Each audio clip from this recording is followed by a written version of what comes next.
අතිගරු ජනාධිපතිතුමා තමන්ගේ ප්‍රතිපත්ති ප්‍රකාශ වෙන රාජාසන කතාව කියලා අපි සාමාන්‍ය විහාරයෙන් කියන පාර්ලිමේන්තුවේ සිදු කරපු ඒ ප්‍රකාශය සම්බන්ධයෙන් මේ වෙනකොට සමාජය තුළ බරපතල කතිකාවක් ඇති වෙලා තියෙනවා.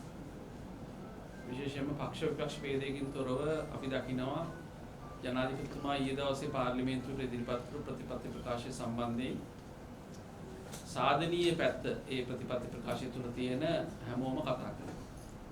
සෞඛ්‍යයට සම්බන්ධ වෘත්තීය සමිතියක් විදිහට අපි දැක්කා මේ ප්‍රතිපත්ති ප්‍රකාශය ඇතුලේ රටේ ජනතාවගේ සෞඛ්‍ය නම් වළං අවශ්‍ය කරන යෝජනා ගණනාවක් එහෙම නැත්නම් ප්‍රතිපත්ති මේ කාරණා ගණනාවක් තියෙනවා. එකක් තමයි මත්තුව මත්ද්‍රව්‍ය තුම්බැටි මද්යසාර නීති විරෝධී මත්ද්‍රව්‍ය ලංකාවෙන් තුරන් කරන්න. ඒ පාලනය කිරීමේ කටයුතු කිරීම සඳහා ජනාධිපතිතුමාගේ සහ රජයේ තියෙන දැක්ම ඊයේ ජනාධිපතිතුමා ඉදිරිපත් කරපු පාර්ලිමේන්තුවට ඉදිරිපත් කරපු ප්‍රතිපත්ති ප්‍රකාශය හරහා පැහැදිලි වුණා. ඒක අපිට අගය කරන්න පුළුවන්. ඊළඟ ජනාධිපතිතුමා ඊටාම නිශ්චිතව කිව්වා විශේෂයෙන්ම රෝහල් පද්ධතියේ ග්‍රාමීය රෝහල් පර්යන්තයේ තියෙන දුෂ්කර ප්‍රදේශවල තියෙන රෝහල් ඒ රෝහල් වල තියෙන මානව සම්පත වෛද්‍යවරු රෙදියන් ඇතුළු ඒ කාර්ය මණ්ඩල වල තියෙන අඩුපාඩු භෞතික සම්පත් ගොඩනැගිලි ඇතුළු අනිකුත් පහසුකම් වල සම්පත් ඒවා දියුණු කිරීමේ වැදගත්කම අවශ්‍යතාවය සඳහා තියෙන ඉලක්කගත වැඩපිළිවෙල පිළිබඳ ජනාධිපතිතුමා පැහැදිලිව කිව්වා. මේ රටේ සමස්ත රෝගී ජනතාවට කරන සාධාරණයක් විදිහට අපි දකිනවා. අපි දිගටම පහුගිය කාලේ කියපු දෙයක් තමයි පර්යන්තයේ තියෙන රෝහල් ශක්තිමත් කරන එක රටක ගුණාත්මක සෞඛ්‍ය සේවාවක් ස්ථාවර කිරීම සඳහා ගත යුතු පියවරක්. ඒක ජනාධිපතිතුමා අපි ඒ කියපු දේ ග්‍රහණය කරගෙන තියෙනවා. ඊළඟ ජනාධිපතිතුමාගේ ප්‍රතිපත්ති ප්‍රකාශය අධ්‍යයනය කරන ඕන කෙනෙකුට පේනවා ඖෂධ මාෆියාව පරාජයට පත් කිරීම සඳහා ජනාධිපතිතුමාගේ තියෙන ඕනෑකම උනන්දුව. ඒතර අපි පහුගිය කාලය තුල දිගටම ජනාධිපති කමිෂන් සභාව ඉල්ලලා ඒ කමිෂන් සභාව වලට සාක්ෂි දීලා ඉල්ලුවේ මේ වැරදිකාරයන්ට දඬුවම් කළා මේ ඖෂධ මාෆියාව නවත්තන්න කියලා. ඒ සඳහා වන යෝජනා අපි මේ වෙනකොට ඉදිරිපත් කරලා තියෙනවා. විශේෂ සෞඛ්‍ය අමාත්‍යාංශය ඇතුළේ මේ ඖෂධ මාෆියාවට පාර කපන යම් යම් ක්‍රමවේද තියෙනවා නම් ඒවා ඉතාම පාරදෘශ්‍ය විදිහට හැමෝටම බලා ගන්න පුළුවන් විදිහට මේ ඖෂධ ටෙන්ඩර් ලබා දීම ඇතුළේ ක්‍රියාවලිය වෙනස් වෙන්න ඕන කොහොමද කියලා අපි කියලා තියෙනවා. ඊළඟට ජනාධිපතිතුමාගේ ප්‍රතිපත්ති ප්‍රකාශය ඇතුළේ ඉතාම පැහැදිලිව තියෙනවා රට තුළ ඖෂධ නිෂ්පාදනය කරන්න. දැන් අපි අද වෙනකොට රටේ සමස්ත ඖෂධ ඉල්ලුමෙන් 80ක් 90ක් විතරම පිටරට මත තමයි යපෙන්නේ. ඒතකොට ඩොලර් එකේ මිල වැඩි වෙන එක ඊගාවට ඒ විදේශ රටවල් වල නිෂ්පාදනය අඩු වැඩි වීම මේ සියල්ල අවසානයේදී බලපානවා අපේ රට තුල ඖෂධ තියෙනවද නැද්ද කියලා තීරණය කරනවා. ඒ නිසා ඖෂධ අතින් ස්වයංපෝෂිත වෙන්නේ නැත්නම් ඖෂධ අවශ්‍ය ප්‍රමාණය අපේ රට ඇතුළේ නිෂ්පාදනය කිරීම දීර්ඝකාලීන හා කෙටිකාලීන මධ්‍යකාලීන වැඩපිළිවෙලක් එක්ක ඉස්සරහට ගෙනියන්න ජනාධිපතිතුමාට තියෙන දැක්ම ජනාධිපතිතුමා මේ වෙනකොට ප්‍රකාශයට පත් කරලා තියෙනවා වචනින් නෙමෙයි ක්‍රියාවෙන්. මොකද රාජ්‍ය අමාත්‍යාංශයක් වෙනමම හදලා තියෙනවා මේ සම්බන්ධයෙන් කටයුතු කරන්න. ඒ නිසා බලාපොරොත්තු වෙනවා ඊයේ දවසේ ප්‍රතිපත්ති ප්‍රකාශය තුල ජනාධිපතිතුමා ඒව සඳහන් කළා. ඒ නිසා තමන් අපේ රට ඇතුළෙම අපිට අවශ්‍ය ඖෂධ නිෂ්පාදනය කරන්න ඖෂධ මාෆියාවට තිත තියන්න. ඒ වගේම ජනාධිපතිතුමාගේ කතාව තුළ ජනාධිපතිතුමා ඉතාම පැහැදිලිව මේ දක්වා රාජ්‍ය නායකයෙක් නොකරපු විදිහට ජනාධිපතිතුමා ඉලක්කගත වැඩසටහන් ඔස්සේ එහෙම නැත්නම් ඉලක්ක දීලා ඒ ඉලක්ක ඔස්සේ ඇමතිවරුන් සහ රාජ්‍ය හසුරුවන විදිය ගැන ජනාධිපතිතුමා කිව්වා. ඒක ජනාධිපතිතුමා ඒ සම්බන්ධයෙන් ඉදිරිපත් කරපු ඒ දැක්ම රාජ්‍ය වෛද්‍යාලයික සංඝ විදිහට අපි අගය කරනවා. මොකද මේ ඉලක්ක දැන් මේ රාජ්‍ය නිලධාරීන්ට ඉලක්ක තියෙනවා. ඊගාවට අනිත් රාජ්‍යාංශයේ වැඩ කරන අයට පෞද්ගලික අංශයට ඉලක්ක තියෙනවා. ඒ ඉලක්ක ප්‍රගති සමාලෝචන ඔස්සේ අපි පෙන්වන්න ඕනේ. අධ්‍යාපන ශාස්ත්‍රයේ ඒ අධ්‍යාපන ඒ ගුරුවරුන්ට ඉලක්ක තියෙනවා. නමුත් දේශපාලඥයන්ට එහෙම නැත්නම් ඇමතිවරුන්ට ඉලක්ක දුන්න යුගයක් තිබුණේ නැහැ අපේ ඉතිහාසයේ. ඒ නිසා තමයි ඒ අය තවන්ට ඕන විදිහට අර දේශපාලන උන්මත්තකභාවය ඒ සියල්ලේ පරතරට ගිහිල්ලා වැඩ කළේ. එතකොට ඒ නිසා දැන් අලුත් යුගයකට ඇවිල්ලා තියෙනවා ජනාධිපතිතුමා කියලා තියෙනවා ඉලක්කගත වැඩසටහනක් ඔස්සේ ප්‍රගති සමාලෝචන අවුරුද්දක් යනකොට ප්‍රගතිය පෙන්වන්න ඕන. ජනාධිපතිතුමා නොකිය කිව්වා. ඒ ප්‍රගතිය පෙන්වන්න බැරි අවස්ථාවලදී අමාත්‍යාංශ සම්බන්ධයෙන් එතුමා ගන්න බලාපොරොත්තු වෙනස්කම් ඇති කරන්න පැකිලෙන්නේ නැහැයි කියන එක ජනාධිපතිතුමා කිව්වා. ඒක අපි විශේෂයෙන්ම අගය කරනවා. මොකද මේ ඉලක්කත් එක්ක ඉස්සරහට යන්න, ඒ වගේම ඉලක්ක සම්පූර්ණ කරන්නේ නැති අකාර්යක්ෂම වැඩ කරන දූෂණයට ඉඩ තියෙන ඒ අය සම්බන්ධයෙන් තීන්දුව తీරන ගන්න ජනාධිපතිතුමා පැකිලෙන්නේ නැති බව තමයි ඒ හරහා පෙන්වන්නේ. ඒතකොට මේක තව අවසානයේදී අපි අද මාතෘකාවට ආවොත් එහෙම ජනාධිපතිතුමා කිව්වා මේ කටුපොල් වගාව සම්බන්ධයෙන් රජයේ තීරණය. කටුපොල් අලුතෙන් වගා කරන එක සම්බන්ධයෙන් මින් ඉදිරියට ඒ සඳහා අවසර ලබා දෙන්නේ නැහැයි කියන ඍජු ඒ වගේම ඉදිතර දූරදර්ශී තීරණය ජනාධිපතිතුමා ඊයේ ප්‍රකාශයට පත් කළා. ඒක දැන් රජයේ රටේ ප්‍රතිපත්තිමේ තීන්දුවක්. ඒතර කටුපොල් වගාව ගැන කතා කරන්න අපි රජයේ වෛද්‍යාරික සංගමයේ විදිහට අපි ඉදිරිපත් උනේ මේ අද ඊයේ නෙමෙයි. අපි අවුරුදු ගාණක් තිස්සේ මේ සරණ ඉන්නවා. කටුපොල් වගාවේ තියෙන සෞඛ්‍යමය හානිය සහ පාරිසරික හානිය කියන දෙකම එකතු කරලා ගත්තා. ඒතර කටුපොල් වගාව රට තුල නැවැත්වීම හරහා ඍජු ලෙසම පාරිසරික හානිය තමයි ඇඩ්‍රස් කරලා තියෙන්නේ. එහෙම නැත්නම් ඒ සම්බන්ධයෙන් තමයි අපිට කතා කරන්න අපිට සතුටු වෙන්න පුළුවන්. ඒතර සෞඛ්‍යමය හානිය මොකද්ද කටුපොල් වගාවේ? ඊටාම පැහැදිලිව විද්‍යාත්මක පර්යේෂණ හරහා තහවුරු වෙලා තියෙන දේ තමයි පරිසරයට වෙන හානිය ඇරුණාම සෞඛ්‍යමය වශයෙන් කටුපොල් තෙල් එහෙම නැත්නම් පාම් ඔයිල් කියලා සාමාන්‍ය ව්‍යවහාරයේදී අපි පාම් ඔයිල් කියලා කතා කරන මේ තෙල් වර්ගයේ තියෙන අහිතකර ගුණාංග මිනිස්සාගේ සෞඛ්‍යයට අහිතකර වෙන ආකාරය පිළිබඳව ඔප්පු කරලා පෙන්නලා තියෙනවා. විශේෂයෙන්ම මම ඉදිරිපත් කරන්නම් ශ්‍රී ලංකා ප්‍රමිති ඒ වගේම මේ ලංකාවේ අපි පිළිගන්න ආයතන වලින් ඉදිරිපත් කළ තියෙන වාර්තා අනුව ඒ අය ඊටාම ප්‍රතිඵල කියනවා මේ කටුපොල් තෙල් පාම් තෙල් නියති පරීක්ෂාව සම්බන්ධයෙන් වාර්තාංක ITI ආයතනය ඉදිරිපත් කරපු වාර්තාව හරහා 2016 SPO 2 වාර්තාව හරහා ශ්‍රී ලංකා ප්‍රමිති SLS 720 2016 පාම් තෙල් සහ SLS 961 2016 පාම් ඔලෙයින් මේ සියලු වාර්තා හරහා කියනවා ප්‍රතිඵලාන්‍ය අධ්‍යයන කලාපයෙන් ලබාගත් කිසිදු නියදියක් මේ දැන් පාම් තෙල් වල ප්‍රශ්නයක් කොහොමද තියෙනවා. නමුත් පාම් අඩුම ගානේ පාම් තෙල් කියලා වෙළඳපොලේ තියෙන මේ තෙල් පරීක්ෂා කරලා ගත්තාම නියදි අරගෙන පරීක්ෂා කරලා ගත්තාම අඩුම ගානේ SLS ආයතනයේ කියලා තියෙන ප්‍රමිතියටවත් නැහැ. ශ්‍රී ලංකා ප්‍රමිති SLS 720 2016 පාම් තෙල් සඳහා ප්‍රමිති පිරිවැතර සහ සැස දෙන්නේ නැත. ඒ කියන්නේ අඩුම ගානේ පාම් තෙල් අහිතකරයි. අඩුම ගානේ අහිතකර තියෙන ප්‍රමිතියටවත් ගැලපෙන්නේ නැහැ. ඊටත් වඩා අන්තයි. කොහොමද මේක අන්ත වෙන්නේ? විශ්ලේෂණය කරන ලද පාම් තෙල් සාම්පල් බොහොමයක් අයඩිනාගේ 50යි 54 යන පරාසයෙන් පිටත ඇති නිසා මෙම නියදි පාම් තෙල් ලෙස පොදුවේ වෙළඳපොලේ හැඳින්වුවත් පාම් ඔලෙයින් යන කාණ්ඩයට ඇතුළත් බව. ඒ කියන්නේ පාම් තෙල් වල ගුණාත්මක වශයෙන් තවත් අඩු කාණ්ඩයට තමයි අයිති වෙන්නේ. ඊගොඩ එයයි කියනවා මේ වාර්තා හරහා විද්‍යාත්මක වාර්තා හරහා සෑම නියදියකම ට්‍රාන්ස්මේදිය කියලා කියන්නේ හෘද රෝග වලට අතවනන ඊගාවට අපි ගත්තොත් එහෙම රුධිර සංසරණ පද්ධතිය ආශ්‍රිත අධික රුධිර පීඩනය ඇතුළු මේ රෝග වලට අතවනන මේද කාණ්ඩයක්. ඒක ට්‍රාන්ස්මේදය 0.5 සිට 1.39 දක්වා ප්‍රමාණයක් අඩංගු කියලා විද්‍යාත්මකව තහවුරු වෙලා තියෙනවා. ඒ විශ්ලේෂණයේදී හොයාගෙන තියෙනවා. පාම් තෙල් පාම් ඔලෙන් සඳහා අදාළ ප්‍රමිතීන් වල ට්‍රාන්ස්මේදිය පිළිබඳ පිළිවෙතට අඩංගු වෙන්නේ නැහැ. ඒක තමයි ඊළඟ බරපතල ප්‍රශ්නය. ඒතොර පාම් තෙල් පාම් ඔලෙන් ගැන අපේ රටේ හදලා තියෙන නීතිය ඇතුලේ ට්‍රාන්ස්මේදිය කියන වචනේ සඳහන් වෙන්නේ නැහැ. මොකද ඇත්තටම පාම් තෙල් වල ට්‍රාන්ස්මේදිය තියෙයි කියලා බලාපොරොත්තු වෙන්නේ නැති හින්දා තමයි ඒක දාලා නැත්තේ. නමුත් වෙළඳපොලේ පාම් තෙල් කියලා තියෙන තෙල් වල ට්‍රාන්ස්මේදිය අඩංගුයි. ඒතකොට ඒක කොහොමද වෙන්නේ? ට්‍රාන්ස්මේදිය කියන්නේ අනිවාර්යයෙන්ම හෘද රෝග වලට අතවරන මේදකාරකයක්. අනිත් පැත්තෙන් පාම් තෙල් විශේෂයෙන්ම මේ නිස්සාරණය කිරීමේ සහ මේ පිරිපහදු කිරීමේ ක්‍රියාවලියේදී අධික උෂ්ණත්වයෙන් රත් කරනවා. මේ අධික උෂ්ණත්වයේ සෙන්ටිග්‍රේඩ් අංශක 200 වගේ අධික උෂ්ණත්වයේදී ඊටාම පැහැදිලිව විද්‍යාත්මකව ඔප්පු කරලා තියෙනවා මේක පිළිකා කාරක නිපදවනවා කියලා. ඒතර අපේ රටේ පිළිකා වසංගත තත්ත්වයෙන් අද ව්‍යාප්ත වෙමින් තියෙනවා. ග්‍රාමීයද නගරබදද කියලා වෙනසක් නැතුව, ස්ත්‍රීද පුරුෂද කියලා වෙනසක් නැතුව ඊගාවට වයස් ભેදයකින් තොරව පිළිකා වැඩි වෙමින් තියෙනවා. දැන් ඊගාවට අපි හොයලා බලුවාම අපේ රටේ පොල් තෙල් දැන් අපි සාමාන්‍යයෙන් කඩේකට ගිහිල්ලා පොල් තෙල්නේ මිලදී ගන්නේ. පොල් තෙල් අපි රටේ සාම්පල් අරන් බැලුවාම පොල් තෙල් කියලා විකුණන්න තියෙන තෙල් වලින් 80%ක් විතරම පොල් තෙල් වලට මොනවා හරි කලවම් කළා. සෞඛ්‍ය වෛද්‍ය නිලධාරී කාර්යාලය මට්ටමින් ලංකාව පුරා කරපු සමීක්ෂණ ආහාර සම්බන්ධයෙන් කරන එදිනෙදා මේවලදී අපි හොයාගෙන තියෙනවා බහුතරයක් පොල් තෙල් සාම්පල් වල පොල් තෙල් වලට අමතරව තවත් දේවල් කලවම් කරලා තියෙනවා. ඒ කලවම් කරන ප්‍රධාන දෙයක් තමයි පාම් තෙල්.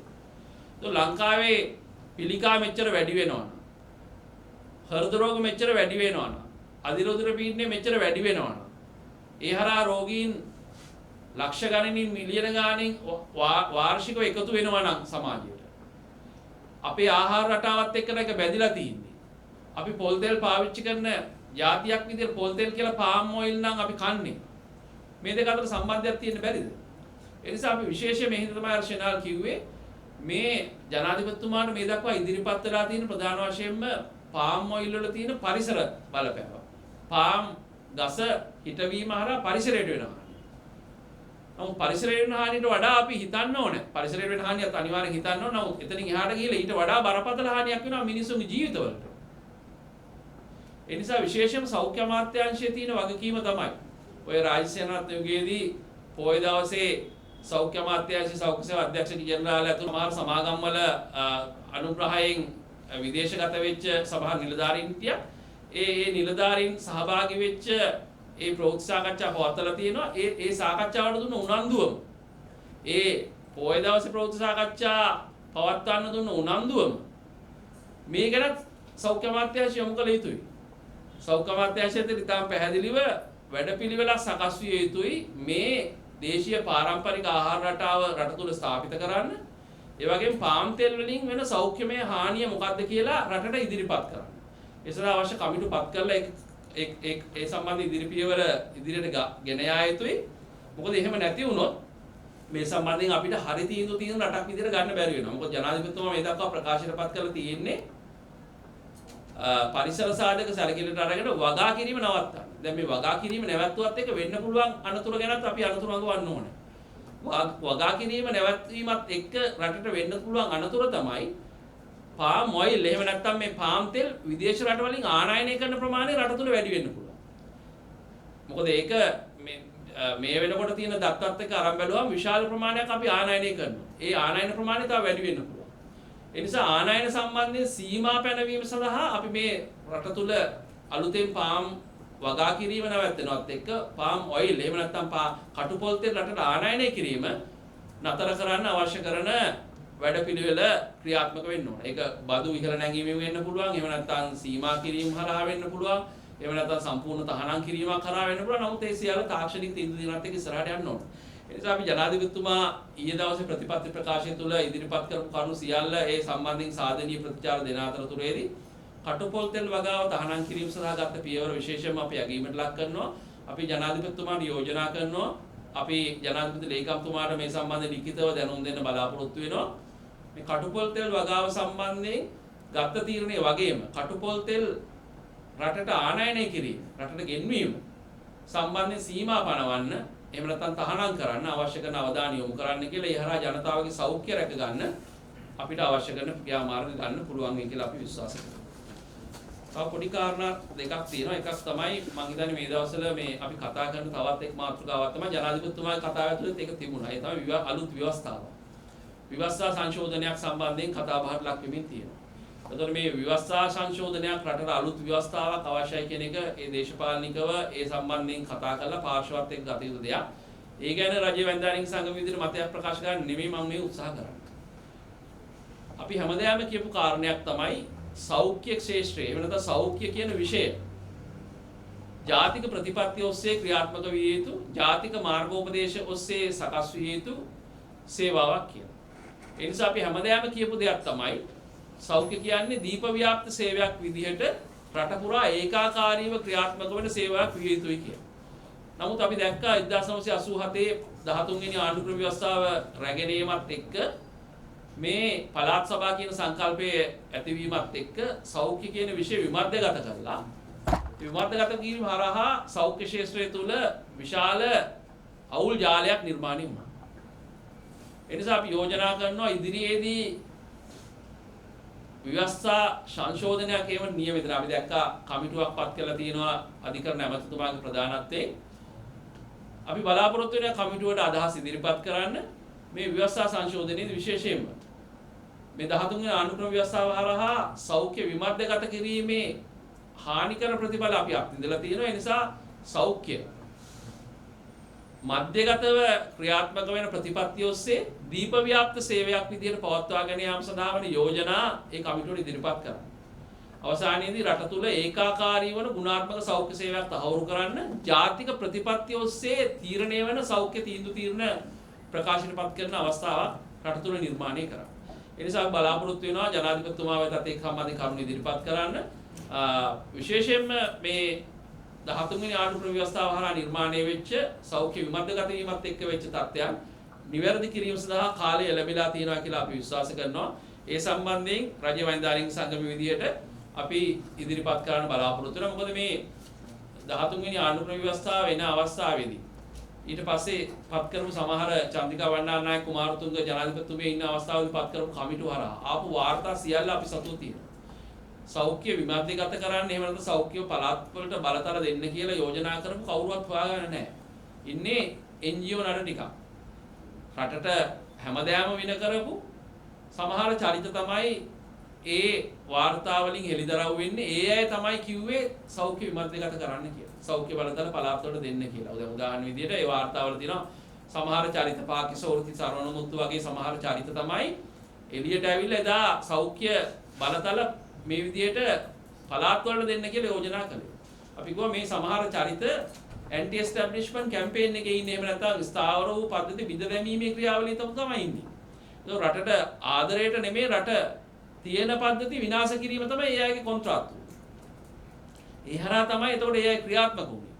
එතකොට චන්ද්‍රිකා බණ්ඩාරනායක කුමාරතුංග මැතිණිය කාලේදී මේ අනතුර දැකලා මේ කමිටු පත් කිරීම හරහා ඒ වාර්තාවල සමහර ප්‍රතිඵල නිසා තමයි ජනාධිපතිතුමාට ඔතුමියට යන බලතල පාවිච්චි කරලා තමයි ගැසට් නිවේදනයක් කරහා වෛද්‍යවරුන්ගේ දීප ව්‍යාප්ත සේවය තහවුරු වෙලා තියෙන්නේ. අපි යෝජනා කරන්නේ ගැසට් නිවේදනයකින් ජනාධිපති ගැසට් එකකින් ආපු දේ ව්‍යවස්ථාවට ඇතුළත් කරන්න. ඒක ව්‍යවස්ථාව තුළ රටේ නීතියක් බවට පත් කරන්න කියන යෝජනාව අපි ඉදිරිපත් කරන්න බලාපොරොත්තු වෙනවා. විශේෂයෙන්ම ඊයේ දවස් තුළ අපි ගරු සෞඛ්‍ය අමාත්‍යතුමිය එක්ක මේ සම්බන්ධයෙන් සාකච්ඡා කළා. පවිත්‍ර වන්‍යාරච්චි අමාත්‍යතුමියත් එක්ක. එතෙන්දී එතුමියත් මේ සම්බන්ධ එකකතාවය පළ කළා. විශේෂයෙන්ම මේ සෞඛ්‍ය සේවාවන් මධ්‍යගතව එහෙම නැත්නම් ජාතික ප්‍රතිපත්තිය ඔස්සේ ඉදිරියට ගෙන යන්න අපි ඒ නිසා බලාපොරොත්තු වෙනවා. අපේ යෝජනා කෙලින්ම අධිකරණ අමාත්‍යතුමාට ඒ කමිටුවට බාර දෙන ගමන් සෞඛ්‍ය අමාත්‍යතුමිය හරහා වඩා විධිමත් විදියට මේ තොරතුරු කැබිනට් එකට ගමන් කිරීම සඳහා අවශ්‍ය කරන ක්‍රමවේද හදන්න ඒ සියල්ල සම්බන්ධයෙන් රජ්‍ය වෛද්‍යාලයන් සංගම විදිහට අපි මැදිහත් වීම ලබා දෙන්න ලෑස්තියි. අවසානයේදී කොරෝනා එහෙම නැත්නම් කොවිඩ් තත්ත්වයේ සම්බන්ධයෙන් අපි කතා කළොත් එහෙම අපි බොහොම ටිකක් නිදහස් එහෙම නැත්නම් බොහොම සැහැල්ලුවෙන් කොවිඩ් ගැන කොරෝනා ගැන කතා කරන කාලයක්. එහෙම නැත්නම් මේ පසුබිම නිර්මාණය වෙනවද කියන ප්‍රශ්නේ. එහෙම නැත්නම් මිනිස්සුන්ට ටිකක් කොවිඩ් අමතක වෙනවද? රජයට කොවිඩ් අමතක වෙනවද? දේශපාලකයන්ට කොවිඩ් අමතක වෙනවද? සෞඛ්‍ය සහ ආරක්ෂක අංශ වලට කොවිඩ් අමතක වෙලාද කියන ප්‍රශ්නය ජනතාව අතරින්ම සමහර වෙලාවට අපිට මතුවෙමින් තියෙනවා. ඒ හින්දා තමයි කොවිඩ් ගැන අපි කතා කළ යුත්තේ. අපි හැමදාම කියපු දෙයක් තමයි මේ මොහොත දක්වාම කොරෝනා කියන්නේ ගෝලීය වසංගතයක්. ලෝකයේ රටවල් ගණනාවක දැනටත් ප්‍රධාන පබ්ලික් හෙල්ත් ඉමර්ජන්සි එකක් එහෙම නැත්නම් ඊටත් එහා ගිහිල්ලා ගෝලීය වසංගතයක් බවට පත් වෙලා තියෙනවා. අපේ අසල්වැසි රට වෙන ඉන්දියාවේ පීක් එක. එහෙම නැත්නම් මේ කොරෝනා වල දෛනිකව මරණ 1000ක් වෙන දවසකට ලෙඩු 50000කට වැඩි ගාණක් වාර්තා වෙන තැනට ඇවිල්ලා තියෙනවා. ඒ නිසා අපිට කිසිසේත්ම සැහැල්ලුවෙන් හිතන්න පුළුවන් කාලේ නෙමෙයි ඇවිල්ලා තියෙන්නේ. අපිට මූලික සෞඛ්‍ය ක්‍රමානුකූල පුරුදු අමතක කරන්න පුළුවන් කාලේ නෙමෙයි මේ ඇවිල්ලා තියෙන්නේ. එදාට වගේම අදට නිවැරදිව අත්සෝදනයක මීටරේ දුර තියාගන්න එක එහෙම නැත්නම් පුද්ගල දුරස්ථභාවය පවත්වාගෙන යන එක නිවැරදිව මුවාවරණයක් එහෙම නැත්නම් ෆේස් මාස්ක් එකක් පළදින එක අපිට අමතක කරලා වැඩ කරන්න බෑ. මේවා අමතක වෙච්ච හැම අවස්ථාවකදීම දිනුවේ කොරෝනා. කොවිඩ් තමයි දින්නේ හැම අවස්ථාවෙදී. පරාද වුණේ රටවල්. පරාද වුණේ මිනිස් ජීවිත. ඒ නිසා අපිට අමතක කරන්න බෑ මේ එකක්වත්. ඒ නිසා අපේ රටටත් ඒක අදාළයි. අපිට රෝගීන් වාර්තා වෙන්නේ නැති එක තමයි දැනට තියෙන්නේ. ඒ නිසා අපි කිසිසේත්ම මේක සැහැල්ලුවෙන් ගන්න බෑ. දැන් ඊයේ දවස් තුල චෙන්නයි වලින් ආපු මගීන් අතරින් 16 දෙනෙක් එකපාර. පහුගිය කාලය තුලම අපිට රෝගීන්ගේ දෙන්නයි තුන් දෙනා එහෙම තමයි වාර්තා වුණේ දෛනිකව සමහර දවස්වල වාර්තා වුණේ 16 දෙනෙක් ආව එකපාර. හොඳටම පැහැදිලි. ඒ කියන්නේ ඉන්දියාව හරහා අපිට එන තර්ජනය මොකක්ද කියන එක හොඳටම පැහැදිලි. චෙන්නයි වලින් ආපු 16 දෙනෙක් එකපාර පොසිටිව් වෙනවා. එහෙනම් ගුවන් තොටුපළ කළමනාකරණය කිරීම ඉතාම ප්‍රශස්ත වන්නමින් වෙනදටත් වඩා අවධානයෙන් ගුවන් තොටුපළ කළමනාකරණය කරන්න සිද්ධ වෙනවා. එහෙනම් අපිට ගුවන් තොටුපළ සම්බන්ධයෙන් වෙන සෞඛ්‍ය මාර්ගෝපදේශ නැවත යාවත්කාලීන කළා ඒ මාර්ගෝපදේශ නිශ්චිත අයුරින් අධීක්ෂණයට ලක් විය යුතුයි කියලා අපි විශ්වාස කරනවා. ඊළඟ කාරණේ තමයි PCR පරීක්ෂණ කරන ප්‍රමාණය. අපි අප්‍රේල් මාසේ මුල ඉඳන් දැන් මාස කීයක් ගිහලා අප්‍රේල් මැයි ජූනි ජූලි අගෝස්තු දැන් මාස 5ක් ගිහිලා තියෙනවා. අපි කියපු වැදගත්ම දෙයක් තමයි රටට විශේෂයෙන් බලධාරීන් සහ රජ්‍ය වෛද්‍යාධිකාරීන් සංගමය අතර ගැටුමක් ඇති වෙන්න ප්‍රධානම හේතු වුණ කාරණේ තමයි PCR පරීක්ෂණ ප්‍රමාණය ප්‍රමාණවත් නැහැ කියන කාරණය. අපි එදා ඉඳන් අද දක්වා කියන කාරණයක් තමයි අවදානම් ස්ථාන විතරක් පරීක්ෂා කළා හරියන්නේ නැහැ. සමාජය තුල රැන්ඩම් සාම්පල් සර්වේස් වලට එහෙම නැත්නම් අහමු නියදි පරීක්ෂාවට යා යුතුයි කියලා. අපි ඒක මාස 4ක් කියද්දි දැන් සති දෙකකට විතර ඉස්සෙල්ලා තමයි හැමදාම අපි ඒක කියද්දි අපිව හැල්ලු කරලා අපිට ඒ සම්බන්ධයෙන් අපේ විශේෂඥ මතය ඉදිරිපත් කරපු මතය හැල්ලු කරලා තමයි සෞඛ්‍ය අමාත්‍යාංශයේ ඉන්න සමහර බලධාරීන් හැමෝම නෙවෙයි සමහර බලධාරීන් කටයුතු කරන්නේ. එහෙම කටයුතු කළ බලධාරීන්ටම දැන් සති දෙකකට කලින් එළියට ඇවිල්ලා කියන්න සිද්ධ වුණා අපි කියපු දේ ඒ අයගේ කටින්. අපි කියපු විදිහට මේ අය කිව්වා විද්‍යාත්මක ක්‍රමවේදයක් යටතේ ජනගහනය කොහොමද කියලා පාදක කරගෙන සෞඛ්‍ය වෛද්‍ය නිලධාරී කොට්ටාස මට්ටමේ අහමු සාම්පල් සර්වේස් වලට එහෙම නැත්නම් රැන්ඩම් සාම්පල් සර්වේස් අහමු සාම්පල් නියදි ලබා ගැනීම එයා ආරම්භ කරනවා කියලා. අපිත් බලාගෙන හිටියා මොකක්ද සිද්ධ වෙන්නේ කියලා. ඒතකොට දැන් අපි ගත්තාම දෛනිකව සිදුවෙන සාම්පල් ප්‍රමාණයේ වැඩිවීමක් වෙලා තියෙන එක හොඳයි. දැන් උදාහරණ විදිහට මම පේනවා තමුන්නාන්සලට මේ පහුගිය කාලය තුළ මෙහෙම තියේක දැන් මේ අගෝස්තු 10 වෙනිදායින් විතර පස්සේ යම් වැඩිවීමක් වෙලා තියෙනවා. දැන් පහුගිය අඟහරුවාද මේකේ වැඩිම ප්‍රමාණය වාර්තා වෙලා තියෙනවා. දවස් 3518ක් කරලා තියෙනවා. ඒක හොඳයි. ඒක අපි අගය කරනවා. අපි පෙන්නලා දුත්ත කරුණු දැන් සෞඛ්‍ය අමාත්‍යාංශයේ පිළි අරගෙන ක්‍රියාත්මක වීම සම්බන්ධයෙන් අපි අගය කිරීමක් කරනවා. නමුත් අපිට තියෙන ප්‍රශ්නේ තමයි අර කියපු විද්‍යාත්මක ක්‍රමය මේකෙන් හැලිලා තියෙනවා. දැන් අපි කිව්වා ජනගහනය පාදක කරගෙන එක් සෞඛ්‍ය වෛද්‍ය නිලධාරී කාර්යාල වලට මේ ඉලක්ක දෙන්න කියලා. එහෙම නැතුව ලංකාව පුරා තියෙන සෞඛ්‍ය වෛද්‍ය නිලධාරී කාර්යාල 340ක් විතර තියෙනවා නම් ඒ හැම කාර්යාලයකින්ම 70 ගානේ සාම්පල් කරලා හරියන්නේ නැහැ දවසකට. දැන් උදාහරණ විදිහට අපි ගත්තොත් එහෙම අම්පාර දිස්ත්‍රික්කයේ තියෙන කොහේ හරි කෙළවරක තියෙන අපි හිතමුකෝ ලාහුගල හරි කොහේ හරි තියෙන එමෝච් එකක් ගන්නකො ජනගහනය ඉන්නේ 20000 30000ක් විතර. ඊටත් වඩා අඩුයි සමහර තැන්. එතරම් 70ක් කරනවා. හෝමගම වගේ සෞඛ්‍ය වෛද්‍ය නිලධාරී කාර්යයේ ලක්ෂ ගාණක් ජනගහනය ඉන්නවා. එතරම් 70ක් කරනවා. දැන් මොකද විද්‍යාත්මක පදනම? ඒ හින්දා අපි විශේෂම සෞඛ්‍ය අමාත්‍යාංශයෙන් අඩුම ගාණ ඉල්ලනවා ඒ කිව්ව දේ කරන්න. ඉලක්ක දෙනකොට විද්‍යාත්මක පදනමක් ඇතුළු ඉලක්ක දෙන්න. එහෙම වුණොත් තමයි අවදානම තක්සේරු කරන්න පුළුවන්. ඒ නිසා අපි විශේෂයෙන් ඉල්ලනවා මේ වැඩිවීම හොඳයි.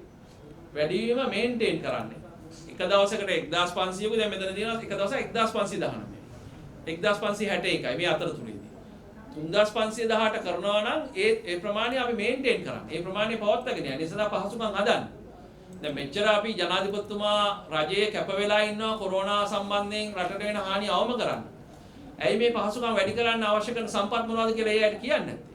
ඒ නිසා අපි විශේෂයෙන් ඉල්ලනවා. මොකද ජාත්‍යන්තරව අද අපි යැගීමට ලක් වෙලා තියෙනවා කොරෝනා පාලනය කිරීම සම්බන්ධව. මේ ජාත්‍යන්තර සංග්‍රහ කියනවා අපි සාර්ථකත්වයක් අරන් තියෙන විශේෂයෙන්ම ලෝක සෞඛ්‍ය සංවිධානය පවා කියනවා. ශ්‍රී ලංකාවේ නියෝජිතවරිය කියනවා ලෝක සෞඛ්‍ය සංවිධානය රටක් විදිහට ලංකාව ලබන තියෙන සාර්ථකත්වය යැගීමට ලක් කළ යුතුයි කියලා. early lockdown හේතු කියනවා. මුලින්ම රට වහපු එකේ වාසිය අපිට ලැබිලා තියෙනවා. fast tracking ඒ කියන්නේ අපි රෝගීන් හඹාගෙන ගොස් හොයා ගැනීමේ ප්‍රතිඵලක් භුක්ති විඳිනවා.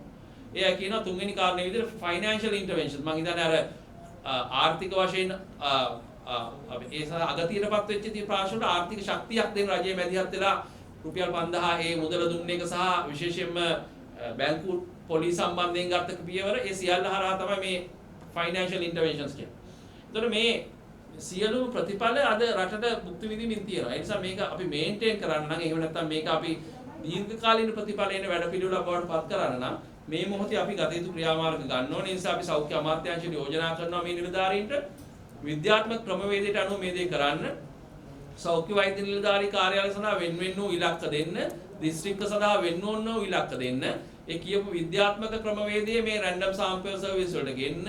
ඒ වගේම අපි මේ එක දවසක 2000ක් කරලා අනිත් දවස් 500ක් කරන ප්‍රතිපත්තිය වෙනුවට දෛනිකව යම් නිශ්චිත උපරිම ධාරිතාවක් හදාගෙන මේ වැඩපිළිවෙල සකස් කරන්න කියලා ඒ හරහා අපි හැමෝටම සතුටු වෙන්න පුළුවන් ලෙවල් එකකින් එහෙම නැත්නම් මේ මට්ටමකින් අපිට කොරෝනා රෝගය පාලනය කරලා රටක් විදිහට ජන සමාජය ඉස්සරහට ගෙනියන්න නව අලුත් මාවතක් ඔස්සේ රට ගෙනියන්න අවශ්‍ය කරන දායකත්වයේ සෞඛ්‍ය පැත්තෙන් දෙන්න කියලා අපි යෝජනා කරනවා. ඊයේ චෝදනා කළා දැන් රාජධානිතුමාට කියන්නේ ලොකු ඖෂධ මාෆියාවක් වෙනවා කියන අනුගාමන දෙන මේ විගාන්න ගත්තා කියලා. ඒකෝර දැන් මේ කේන්ද්‍ර බිබිලේ ඖෂධ ප්‍රතිපත්තියක බලනකොට දැන් රජයන් ගණනාවක් දැන් තිබ්බා. ඒ දැන් එක කියන්නේ මේ ඒ තිබ්බ දේවල් එකක්වත් පිළිපැද්ද නැහැ නේද? ඒක අමුතිවරේකට විතරක් එංග දෙකනේ ඒක නේද ගණනාවක් තිබ්බා. මේ ඖෂධ ගෙනින්න මාෆියාව අවුරුදු ගානක් තියෙනවා. ඒක මේ වෙනකම්. ඒකට ඔබතුමාලා ඒක දන්නේ නැද්ද අවුරුදු ගානක ඉඳන් ඖෂධ මාෆියාව තිබ්බද? ඔව් මෙහෙම. දැන් ඔබ අහන ප්‍රශ්නේ අපි ගත්තොත් එහෙම ఔෂධ මාෆියාව සම්බන්ධයෙන් අපි කතා කළේ අනාදිමත් කාලේ ඉඳන් මේ ඖෂධ සම්බන්ධිත ප්‍රශ්න ගැන අපි කතා කරලා තියෙනවා. නමුත් අපි විගණකාධිපති වාර්තා එළිදක්වමින් කිව්වා මේක තීව්‍ර තලයට ආවේ රාජ්‍ය සේනාරත් යුගය තුල කියලා. ඒක අපි නෙමෙයි කියන්නේ ජනාධිපති කමිෂන් සභාව වාර්තා වලින් එළිදරව් වෙලා තියෙනවා. විගණකාධිපති වාර්තා හරහා එළිදරව් වෙලා තියෙනවා. ඒ වගේම මේ යහපාලන රජයේ ගෙනාවු ස්වාධීන කියන කමිෂන් සභාව හරහා ඉදිරිපත් වෙච්ච වාර්තා හරහා එළිදරව් වෙලා තියෙනවා. ඒ සියල්ල පාදක කරගෙන තමයි අපි කතා කරන්නේ. දැන් ඔබ කියන ඊට කලින් තිබිච්ච යෝග සම්බන්ධයෙන් ගත්තාම අපිට එහෙම ඉදිරිපත් කළා ඒ චෝදනා තිබුණා තමයි. නමුත් අර ලිඛිත සාධක පදනම් වෙලා අපිට ඒ සම්බන්ධයෙන් ඔප්පු කරලා පෙන්වන්න අවශ්‍ය කරන කාරණා තිබුණේ නැහැ. නමුත් ඔබ කියන එක හරි. ඖෂධ කියන මේ ඖෂධ ජාවාරම ඖෂධ මාෆියාව හැමදාම රටේ දැනට ක්‍රියාත්මක වෙනවා. ඒ නිසා අපි බලාපොරොත්තු වෙන රජ්‍ය වෛද්‍යානික සංගමයේ විදිහට මේ ක්‍රමවේදය ඒක තමයි මම අර ප්‍රතිපත්ති ප්‍රකාශය ගැන කතා කරනකොට කිව්වේ ඖෂධ මාෆියාවට තිත තියන්න නම් අපි කල යුතු ක්‍රියාමාර්ග මොනවද කියලා අපි යෝජනා කරලා තියෙනවා. ඒතකොට රාජ්‍ය සේනාධිපතිගේ තුලද උනේ එක්තරා තෝරාගත්ත සමාගම් කිහිපයක් අරගෙන මොකද විගණකාධිපති වාර්තා ඊගාවට ජාතික ප්‍රසම්පාදන කමිෂන් සභාව වාර්තාවේ කියනවා ටෙන්ඩර් දෙන එකක් නවත්තන්න කියලා. ටෙන්ඩර් දීලා වැඩක් නැහැ. ටෙන්ඩර් ටික සේරම ගන්න එක කම්පැනි. එතකොට මේ කම්පැනියේ අයිතිකාරය කවුද කියලා අපි නම් ගම් සහිතව කරුණු ඉදිරිපත් කළා. ලේඛන සහිතව. එතකොට ඒ අයගේ සම්බන්ධතාවයේ රාජ්‍ය සේනාවත් එක්ක කොහොමද තිබුණේ කියලා අපි ඔප්පු කළා. ඒ නිසා විශේෂයෙන්ම අපිට බැහැර වෙන්න බෑ රාජ්‍ය සේනාවත් යුගයේදී මේ කියන කාරණා සම්බන්ධයෙන් ඒ වෙච්ච බරපතල උඩම තැනට ගමන් කළා. ඒකෙන් අදහස් කරන්නේ නැහැ ඊට කලින් කාලවලදී මේක තිබුණේ නැහැ. එහෙම නැත්නම් එහෙම ප්‍රශ්නයක් නෙමෙයි තියෙන්නේ. නමුත් අර අපිට ලිඛිත සාක්ෂිත් එක්ක ඉදිරිපත් කරන්න පුළුවන් යුගය තමයි රාජ්‍ය සේනාවත් යුගය. ඊට පස්සේ දැන් මේ අලුතෙන් නව රජය ආවට පස්සෙත් අපි දකින්න දේ තමයි සෞඛ්‍ය අමාත්‍යාංශ සෞඛ්‍ය අමාත්‍යතුමිය විසින් රහසා රාජ්‍යයේ මේ සමහර ආයතන වල මුල් පුටු වෙනස් කළා.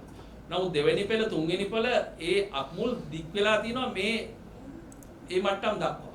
ඒ නිසා අපි යෝජනා කරන්නේ පුද්ගලයෝ ගැන විශ්වාස තියන්න එපා.